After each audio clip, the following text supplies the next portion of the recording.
बिस्मिल्लाहिर्रहमानिर्रहीम अस्सलामुअलैकुम वरहमतुल्लाहि वबरकातुहू। उम्मीद है दोस्तों सब खैर व आफियत से होंगे। CS 519 के डिज़ाइन डॉक्यूमेंट की आज ड्यू डेट है। आज रात 12 बजे तक आप CS 519 के फ़ाइनल प्रोजेक्ट की जो डिज़ाइन डॉक्यूमेंट है उसको सबमिट करवा सकते हैं। आज रात 12 जैसे ही बजेंगे उसके बाद आप अपने CS 519 का जो फाइनल प्रोजेक्ट होता है उसकी डिज़ाइन डॉक्यूमेंट सबमिट नहीं करवा सकेंगे। आज अभी आपके पास टाइम है, रात 12 बजे तक आप क्विकली जो है डिज़ाइन डॉक्यूमेंट रेडी करें। और बहुत इजी है इसके डिज़ाइन डॉक्यूमेंट रेडी करना। सिर्फ थोड़ी डायग्राम्स है इसमें, सारी डायग्राम्स अगर आप दोस्तों को बनानी आती हैं तो आप इजीली इस सॉफ्टवेयर पे काम कर सकते हैं। अब दोस्तों डायग्राम बनाने के लिए मैं कौन कौन सा टूल यूज़ करूँ, किस डायग्राम के लिए कौन सा टूल यूज़ करता हूँ, वो मैं आपको इस कंप्लीट वीडियो में गाइड करूँगा। तो सबसे पहले दोस्तों डिज़ाइन डॉक्यूमेंट के लिए सबसे पहले आप अपने यहाँ पे टॉप के ऊपर अपने प्रोजेक्ट का नेम बताते हो। उसके बाद नीचे आप डिज़ाइन डॉक्यूमेंट की हेडिंग देते हो, फिर वर्जन 1.0 लिखते हो। वर्चुअल यूनिवर्सिटी का जो ऑफिशियल लोगो है आपने वो लगाना होता है। उसके बाद आप अपनी यहाँ पे ग्रुप आईडी बताते हो। ये ग्रुप आईडी, ये आपके स्टूडेंट का नेम तो आपको आता ही होगा, सुपरवाइजर का नेम, ये सारी इन्फॉर्मेशन आपके LMS के ऊपर आपको प्रोवाइड की जाती है। मतलब जैसे आप LMS पे जाते हो वहाँ पे CS 519 वाला होम पेज के ऊपर जो CS 519 वाला कार्ड है उसकी असाइनमेंट वाले सेक्शन में जहाँ जब आप जाते हो अपनी डिज़ाइन डॉक्यूमेंट सबमिट करवाने के लिए, वहाँ पे ऊपर टॉप के ऊपर आपको ग्रुप आईडी दिखाई जाती है, आपको सुपरवाइजर का नेम दिखाया जाता है, आपका अपना नेम दिखाया जाता है, आपकी अपनी VU ID दिखाई जाती है। ठीक है, सारा कुछ आपको वहाँ पर गाइड किया जाता है। तो यहाँ पर आपने सिंपली क्या करना है, ग्रुप ID बतानी है, अपना नेम बताना है स्टूडेंट का, उसके बाद सुपरवाइजर का नेम बताना है। ठीक है जी, तो ये आपने सारा कर लेना है। उसके बाद यहाँ पे दोस्तों रिवीजन हिस्ट्री के अंदर क्या करते हैं, यहाँ पे डेट बताते हैं, जिस डेट को आपने डिज़ाइन डॉक्यूमेंट सबमिट करनी है वो डेट 4/12/2023, वर्जन 1.0। डिस्क्रिप्शन में दोस्तों क्या लिखते हैं, डिस्क्रिप्शन में बेसिकली ना अपने प्रोजेक्ट का जो इंट्रो होता है ना वो लिखते हैं। यहाँ पे जैसे मैं आपको दिखा देता हूँ प्रोजेक्ट का इंट्रो से मुराद मेरा क्या है। यहाँ पे देखिए, मैं अगर आपको दिखाऊँ यहाँ पे, तो यहाँ मैं चलता हूँ, ये प्रोजेक्ट फाइल ओपन करता हूँ। तो ये देखें दोस्तों टॉप के ऊपर ये जो आपको दिखाया जाता है ना, आपकी प्रोजेक्ट की जो प्रोजेक्ट फाइल होती है जो आपको वर्चुअल यूनिवर्सिटी की तरफ से मिलती है, इस प्रोजेक्ट फाइल के ऊपर ये जो इंट्रो होता है थोड़ा सा ये होता है बेसिकली आपकी डिस्क्रिप्शन। इसको आप थोड़ा सा उठाकर यहाँ पे पेस्ट कर सकते हो। उसके बाद यहाँ पे आथर के अंदर दोस्तों आप अपनी VU ID लिखते हो। ठीक है जी, देन नेक्स्ट चलते हैं। उसके बाद ये टेबल ऑफ कंटेंट है। टेबल ऑफ कंटेंट के अंदर दोस्तों आप अपने CS 519 के फाइनल प्रोजेक्ट के अंदर 5 चीज़ें ड्रा करते हो। पहला, introduction of design document, data flow diagram जिसको हम DFD कहते हैं, एंटिटी रिलेशनशिप डायग्राम ERD जिसको हम कहते हैं, डेटाबेस डिज़ाइन आपने बनाना होता है, और इंटरफेस डिज़ाइन बनाना होता है। दोस्तों इंट्रोडक्शन ऑफ डिज़ाइन डॉक्यूमेंट ये बिल्कुल थ्योरी है, इसमें सिर्फ आपने थ्योरी की फॉर्म के अंदर अपने डिज़ाइन डॉक्यूमेंट क्या होता है उसका इंट्रोडक्शन बताना है। उसके बाद आप अपना थोड़ा इनके बारे में बताएंगे। मतलब इंट्रोडक्शन के अंदर आपने फिर डाटा फ्लो डायग्राम के बारे में थोड़ा सा बयान करना है, एंटिटी रिलेशन डायग्राम के बारे में बयान करना है, डेटाबेस डिज़ाइन के बारे में बयान करना है, और इंटरफेस डिज़ाइन के बारे में बयान करना है।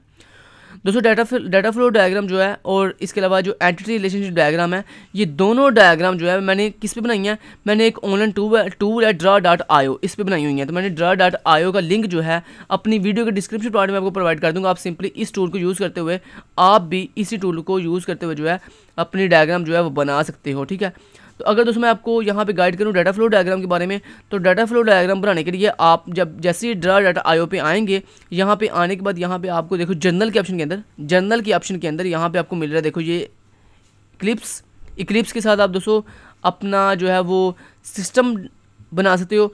उसके बाद ये स्क्वेयर के साथ आप अपना एक्टर बना सकते हो। ठीक है, उसके बाद ये जो आपका एरो है इसके साथ आप प्रोसेस फ्लो लाइन को कंट्रोल कर सकते हो, और उसके बाद ये जो टेक्स्ट है इसके साथ आप कोई भी टेक्स्ट लिख सकते हो।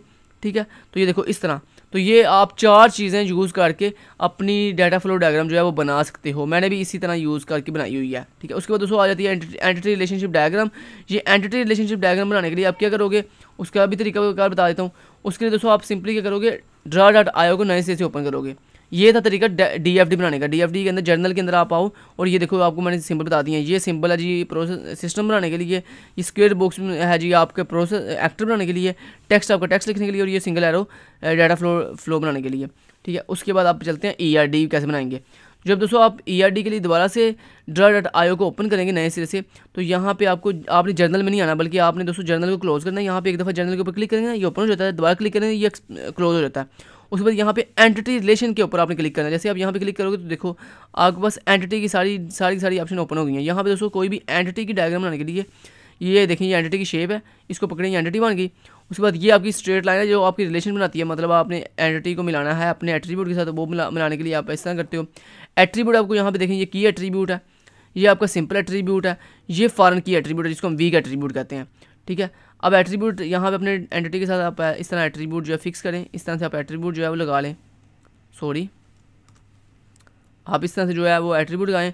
उसके बाद ये जो रिलेशन लाइन होती है इसको इस तरह से एट्रीब्यूट के साथ फिक्स करते हैं और उसके बाद इसको अपने इस एंटिटी के साथ इस तरह फिक्स कर देते हैं। चलें, ये इस तरह आप बाकी भी सारी ऐसी लाइन लगा सकते हैं। ठीक है, उसके बाद दोस्तों ये रिलेशनशिप बनाने के लिए हम डायमंड शेप का इस्तेमाल करते हैं। ये डायमंड शेप हम बनाते हैं और ये डायमंड शेप पड़ी हुई है, यहाँ से आपने इसको वैसे पकड़ा, ड्रैग एंड ड्रॉप कर दीजिए, ये होगी आपकी डायमंड शेप रिलेशनशिप के लिए।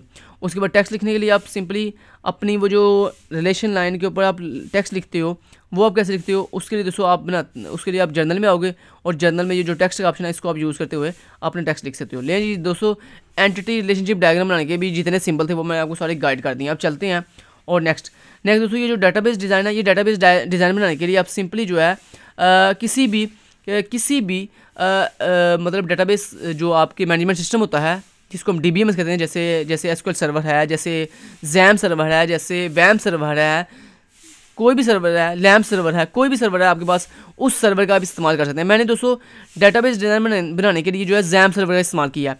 अगर दोस्तों आपके पास जैम सर्वर नहीं है, आप सिंपली जैम सर्वर को डाउनलोड करें, जैम सर्वर को इंस्टॉल करें और जैम सर्वर के अंदर जाके आप डाटाबेस क्रिएट करें। डाटाबेस क्रिएट करने के बाद खुद ही वो आपको डिज़ाइन उसका बना देता है। ठीक है, चलिए उसके बारे में भी आपको गाइड करता हूँ क्योंकि मैं चाहता हूँ आपसे कोई भी चीज़ हाइड ना करूँ। तो उसके लिए दोस्तों आप सिंपली क्या करो, आप अपने जैम सर्वर पे जैसे ही आते हो तो उसको जैसे यहाँ पे PHP माई एडमिन पे आते हो, यहाँ पे आने के बाद आप यहाँ पे न्यू डाटाबेस बनाने के लिए आप सिंपली न्यू के ऊपर क्लिक करते हो।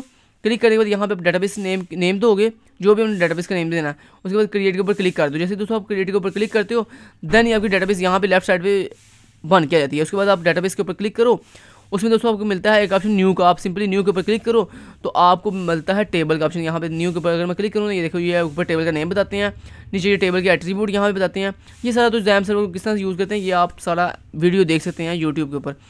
अब मेन चीज़ यहाँ पे ये है कि जब आप इस तरह डाटाबेस सारी बना लोगे, उसके अंदर सारे टेबल बना लोगे, उसके बाद दोस्तों आप उसका डिज़ाइन कैसे बनाओगे, डाटाबेस डिज़ाइन कैसे फाइंड करोगे। दोस्तों वो आपने नहीं बनाना, आपने सिर्फ डाटाबेस बना ली, टेबल बना लिए।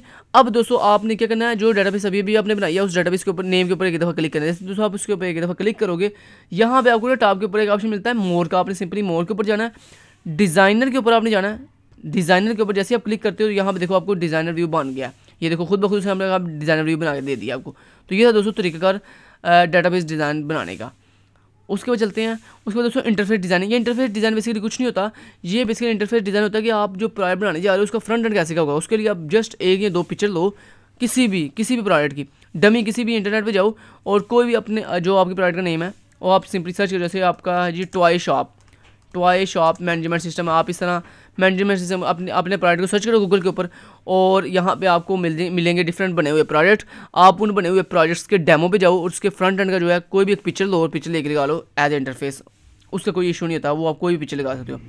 अब चलते हैं और अब आपको दिखाता हूँ जनाब, ये मैंने आपको गाइड तो सारा कर दिया।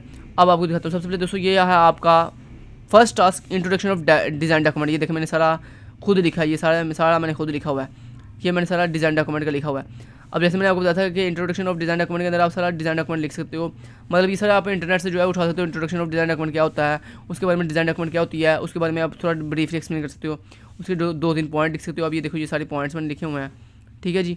उसके बाद दोस्तों यहाँ पे आपने जैसे मैंने आपको बताया था कि इंट्रोडक्शन के अंदर आप थोड़ा एक्सप्लेन करो कि डाटा फ्लो डायग्राम क्या होती है, एंड रिलेशनशिप डायग्राम क्या होती है, डाटाबेस डायग्राम क्या होती है, इंटरफेस डायग्राम क्या होती है, ये सारा आपने लिख दिया। जैसे ही आपका कंप्लीट हुआ तो आपका फर्स्ट टास्क कंप्लीट हो गया। अब आपने बनानी है डाटा फ्लो डायग्राम। ये है दोस्तों आपकी डाटा फ्लो डायग्राम, इसको कहते हैं डाटा फ्लो डायग्राम। ये देखो ये आपका सिस्टम है, ये आपके एक्टर्स हैं कि आपके सिस्टम में कौन कौन से एक्टर हैं, एडमिन होगा, क्लाइंट होगा, पेमेंट गेटवे होगी, रिपोर्टिंग सिस्टम होगा। और ये देखें ये उनके एरो बने हुए हैं जो मैंने आपको बताया था कि ये डाटा फ्लो एरो के साथ हम शो करते हैं। उसके बाद एडमिन क्या करेगा, ये देखें ये मैनेज क्लाइंट्स करेगा, वो रिक्वेस्ट भेजेगा डिज़ाइन सेंट्रलाइज डाटाबेस की मैनेज ट्राई करेगा। तो ये होती है दोस्तों डाटा फ्लो डायग्राम। उसके बाद ये आ जाती है आपकी एंटिटी रिलेशनशिप डायग्राम। इसके अंदर ये देखें ये जो आपको मैंने बताया था ये आपकी एंटिटी मतलब टेबल का नाम, टेबल जो होते हैं वो बेसिकली हम इस तरह रेक्टेंगल के साथ शो करते हैं। आपके एट्रीब्यूट इस तरह हम शो करते हैं ओवल शेप के साथ। ये आपकी लिंकिंग लाइन है मतलब रिलेशनशिप लाइंस हैं। उसके बाद ये आपकी डायमंड शेप है जो रिलेशनशिप को शो कर दिया। तो ये सारी मैंने आपको बता दिया ड्रा डाटा आयोग के ऊपर मैंने आपको सारा समझा दिया कि आपने किस तरह से कौन सा सिंबल आप वहाँ से यूज़ करोगे। किसके लिए है, ठीक है जी। तो ये दोस्तों होती है आपकी ERD एंटिटी रिलेशनशिप डायग्राम। उसके बाद दोस्तों आप ये देखें डेटाबेस डिज़ाइन जो मैंने आपको अभी भी XAMPP सर्वर पे दिखाया था कि वो खुद ब खुद बस आपने डेटाबेस बनानी है, उसके बाद सिंपली आप जो है बनाया उसने खुद ब खुद आपको डेटाबेस डिज़ाइन बना के दे देना। तो ये आप वहाँ से स्क्रीनशॉट लेके यहाँ पे लगा सकते हो। उसके बाद ये है दोस्तों आपका इंटरफेस डिज़ाइन। ये देखें जैसे मैंने लगाया, मैंने सिंपली अपने एक जो है वेब एप्लीकेशन का जो दोस्तों जो फ्रंट एंड का लॉगिन का जो पेज था उसका स्क्रीनशॉट लिया, यहाँ पे लगा लिया। इस तरह मैं अपनी वेब एप्लीकेशन का जो है रजिस्ट्रेशन पेज जो है था उसका स्क्रीनशॉट लिया, वो यहाँ पे लगा लिया। तो इसको दोस्तों हम कहते हैं इंटरफेस डिज़ाइन। मतलब जो आप प्रैक्टिकली वेबसाइट बनाते हो ना, उसके बेसिकली आपने 1-2 पेजेस के स्क्रीनशॉट यहाँ पे लगाने हैं। और ये स्क्रीनशॉट आपने अभी अगर वेबसाइट नहीं भी बनाई हुई तो आप सिंपली गूगल पे जाएं, और मैंने आपको तरीकाकार बता दिया कि हम सिंपली आप गूगल पे जाएं, और गूगल पे जाने के बाद आप सिंपली सर्च करें, कोई भी प्रोडक्ट सर्च कर लें या अपना जो प्रोडक्ट है उसका नाम ही सर्च करके आप उसका डेमो देखें, और वहाँ जाके सिंपली आप उसके कोई भी 1-2 पेज का स्क्रीनशॉट लेके यहाँ पे आप लगा सकते हैं, उसका कोई इशू नहीं है। सिर्फ वहाँ पे ये हमें शो करना होता है कि यहाँ पे ये हमारा कुछ इस तरह का इंटरफेस डिज़ाइन होगा, ठीक है जी। तो इसका इतना इशू नहीं होता। मेन चीज़ होती है आपकी ये ऊपर वाली डायग्राम्स, मतलब डेटाबेस डिज़ाइन आपकी ठीक होनी चाहिए, आपका ERD ठीक होनी चाहिए, आपकी डाटा फ्लो डायग्राम ठीक होनी चाहिए, ठीक है। उसके बाद ये जो इंट्रोडक्शन है ये भी आप इंटरनेट से जो है वो देख के लिख सकते हो, जैसे मैंने आपको गाइड किया है कंप्लीट। ये जो टूल आपको बताया Draw.io, इसका मैं लिंक अपनी वीडियो के डिस्क्रिप्शन पार्ट में प्रोवाइड कर दूंगा। आप इसको यूज़ करके डाटा फ्लो डायग्राम और एंटिटी रिलेशनशिप डायग्राम जो है वो बना सकते हो। Thank you so much. Till then guys, take care, अल्लाह हाफिज़।